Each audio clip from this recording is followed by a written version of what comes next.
జరిగిన దాడి ఇది మానవతానికి సంబంధించిన విషయం కాబట్టి యాక్చువల్లీ ఇక్కడ వచ్చింది కూడాను ఇది ఒక వర్గానికి సంబంధించిన ఎప్పుడు చూడట్లేదు రాసింది మానవతానికి సంబంధించిన విషయం.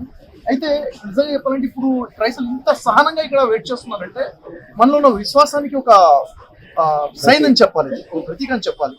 అయితే ఇప్పుడు పోస్ట్ మార్టం స్టార్ట్ అయింది, దాదాపు 2-3 గంటల్లో కంప్లీట్ క్లారిటీ మనకి రాబోతుంది. అయితే ఇప్పటికి కూడా మనస్ఫూర్తిగా కోరుకునేది ఏంటంటే ఇది ఒక యాక్సిడెంట్ అయితేనే చాలా బాగుండదు, కానీ అక్కడ చూస్తుంటే మొత్తం పరిశీలిస్తే మాత్రం ఇది యాక్సిడెంట్ కాదు, ఏదో జరిగింది, కుటుంబం జరిగిందని బలంగా అనిపిస్తుంది మనకి. అలాంటిది కనుక ఉంటే మాత్రం ఖచ్చితంగా మనం అందరము జస్టిస్ కోసం నిలబడతాము, ఖచ్చితంగా నిలబడతాము. నేను ఇక్కడికి వచ్చిందే జస్టిస్ కోసం నిలబడాలి. ఎప్పుడైతే నాకు అనిపించిందో నిన్న మార్నింగ్ నాకు తెలిసినప్పుడు అరే పోస్ట్ వచ్చినప్పుడు అనుకున్నాను ఇది ఎవరో ట్రోల్ చేస్తున్నారేమో, నేను నమ్మకం కలగలేదు. పడనోళ్ళు ఎవరు ఉంటారు కదా ట్రోల్ చేస్తున్నారేమో అనుకున్నాను. తర్వాత యూట్యూబ్లో ఎప్పుడైతే వీడియో చూస్తున్నారు నిజంగా ఇలా జరిగిందా అన్నప్పుడు నేను కొంతమంది కాంటాక్ట్ చేశాను, వెళ్దాము పలికిరిద్దాము ఇంటి వారు అని చెప్పేసి. కొంతసేపు తర్వాత నాకు తెలిసింది కాదు దీని వెనక ఏదో జరుగుతుంది, సంథింగ్ ఒక ఇన్వెస్టిగేషన్ నడుస్తుంది అన్న తర్వాత కొంచెం చాలా బాధ అనిపించింది. ఇలా జరగకూడదు, ఇలాంటి విషయం వెంటనే ప్లాన్ చేసుకుని ఈ రోజు రావడం జరిగింది. నేను ఉంటాను ఇక్కడ ఎందుకంటే రిపోర్ట్ రావాలి, క్లారిటీ ఒకటి రావాలి, ఎందుకంటే ఇది చాలా ఇంపార్టెంట్ విషయం.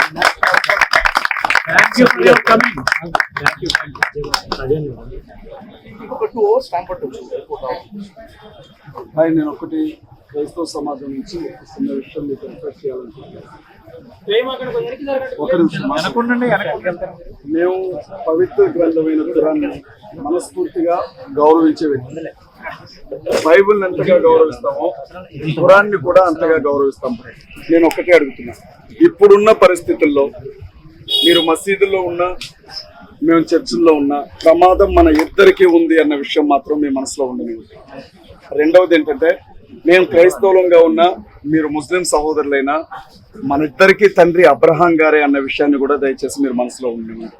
మీకేదన్నా కష్టం వస్తే మా ప్రాణాలు అడ్డు పెట్టి కాపాడుకుంటాం, మాకేదన్నా కష్టం వస్తే దయచేసి మానవత్వంతో మీరు కూడా వీళ్ళు మా దాయాదులు అని మాకు అండగా నిలబడండి. మనకి దేవుడు ఉన్నాడు, మేము దేవుని చిత్తం అని ఎంత ధైర్యంగా అంటామో ఇన్షా అల్లా అని అంతే గౌరవంగా కూడా అంటాం.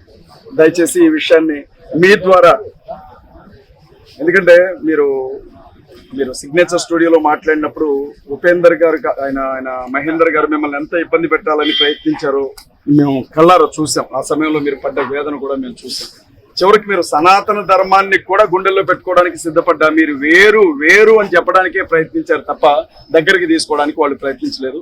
ప్రవీణ్ పగడాల గారి హత్య ఒక సంతకం, రాబోయే రోజుల్లో క్రైస్తవులకి ముస్లింలకి ఇది ఒక మరణ శాసనంగా మారబోతుంది అనేది ఓపెన్ గా చెప్తున్నారు. నెక్స్ట్ అజయ్ని చంపుతామంటున్నారు. బీజేపీ నేతలు వాళ్ళ పర్సనల్ పేజెస్ లో, అఫీషియల్ పేజెస్ లో అనౌన్స్ చేస్తున్నారు నెక్స్ట్ చచ్చేది అజయ్ గారే అని చెప్పి నా గురించి మాట్లాడుతున్నారు.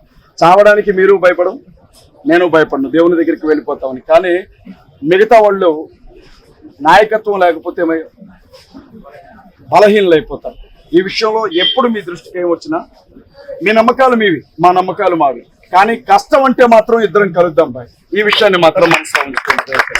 ఇది ముస్లిం సమాజానికి నేను క్రైస్తవ సహోదరుడిగా నేను ఇస్తున్నటువంటి రిప్రజెంటేషన్ గా దయచేసి మీరు భావించారు. తప్పకుండా సార్. యాక్చువల్గా ఎప్పుడు కూడాను ఇక్కడ మనం చూస్తున్నా ఏంటంటే జనరల్ గా ప్రజల మనసున్న ఆలోచన ఏంటంటే మతం కోసమే మనిషి ఉన్నాడేమో అనుకుంటాం. కాదు, మనిషి కోసమే ధర్మం వచ్చింది. మనిషి లేకపోతే ధర్మం లేదు కదా, మనిషి కోసం ధర్మం వచ్చింది. అలాంటిది ధర్మం పేరు మీద, మతాల పేరు మీద కొట్టుకున్నారంటే వాళ్ళకి ధర్మం తెలియదు అనుకుంటాం. కాబట్టి నిజంగా మనలో ఉన్నటువంటి విశ్వాసమే మనం నిలబెడుతుంది. విశ్వాసంగా ఉన్నవాడు ఎప్పుడు కూడా చావుకు భయపడేవాడు కాదు. చావు, ఎందుకంటే ఇక్కడ అన్ని కష్టాలు నష్టాలు ఉంటాయి, చనిపోయిన తర్వాత అక్కడ నిత్యజీవం ఉంది కదా, అక్కడ ఇలాంటి కష్టాలు లేవు, మనం మరణానికి భయపడేవాళ్ళం కాదు. అయితే ఇక్కడ కావాల్సింది ఏంటంటే భారతదేశం ఇంత ప్రశాంతమైన ఆధ్యాత్మిక దేశంగా ఉన్నటువంటి దేశం, ఇక్కడ మనమంతా అబ్రహం సంతానం క్రైస్తవులు ముస్లింస్ అయితే మానవులందరూ ఆదం సంతానం అన్న విషయం కూడా మనం గుర్తు చేయాలి కదా ప్రజలకి.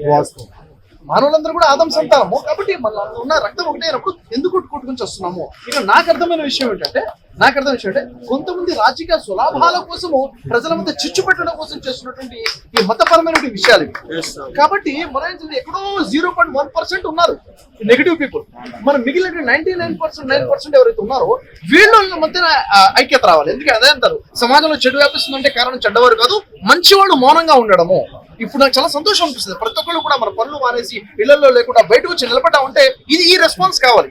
ఎప్పుడైనా ఎక్కడైనా చెడు జరుగుతుంది, దౌర్జన్యం జరుగుతుంటే మనం వెంటనే స్టాండ్ తీసుకోగలగాలి. ఖచ్చితంగా సార్, మీరు వేరు నేను వేరు కాదు, మనుషులందరము కూడా ఒక్కటే మన భావనతోనే మనం ముందుకెళ్తున్నాము. అదే భావనతో నిలబడదాము. ఈగ కూడా కూడా వాళ్ళని ఇవ్వకుండాను మనం కట్టి చేద్దాం. ఇప్పుడు ఏదైతే ఉందో ఈ సంఘటన ఏంటంటే నిజంగా కలిసి వేస్తుంది, మనసు కలిసి వేస్తుంది. ఇంత మంచి వ్యక్తి మీద, ఎందుకంటే వ్యక్తిగతంగా చాలా మంచి వ్యక్తి ప్రవీణ్ పగడాల గారు, వ్యక్తిగతంగా చాలా మంచి పర్సనాలిటీ. అలాంటి వ్యక్తి మీద ఇలా జరిగిందంటే తట్టుకోలేకపోతాం. ఎవరి మీద కూడా ఇలా జరగకూడదు. ఇప్పుడు అజయ్ గారి మీద అటాక్ చేస్తామని చెప్తున్నారు కదా, నిజంగా ఒకవేళ చూడండి దేవుడి ఆజ్ఞ లేకుండా ఏది జరగదు, అవునా లేదా? ఇప్పుడు మనలో ఉన్న విశ్వాసంతో మనం నిలబడ్డాం. ఎప్పుడు కూడా మనం ఒకళ్ళు అన్యాయం చేయాలని ఆలోచించే వాళ్ళం కాదు, ఒకళ్ళ హితం కోసం ఆలోచించేవారమే.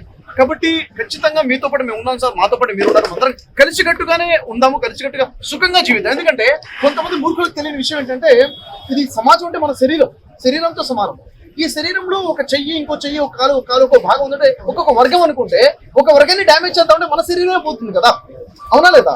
అంతా కలుస్తేనే సమాజం అన్న ఈ కనీస జ్ఞానమైన వచ్చే విధంగా ప్రజలందరికీ మనం తెలియచేయాలి కూడా. అందరం కూడా కలుసుకున్నాం. అదే బైబిల్ అనేది చెప్తుంది, సహోదరులు కలిసి ఉండడా ఎంత మేలు ఎంత మనోహరమో చెప్పింది. కలిసికట్టుగానే ఉంటాం. Thank you very much. Thank you sir.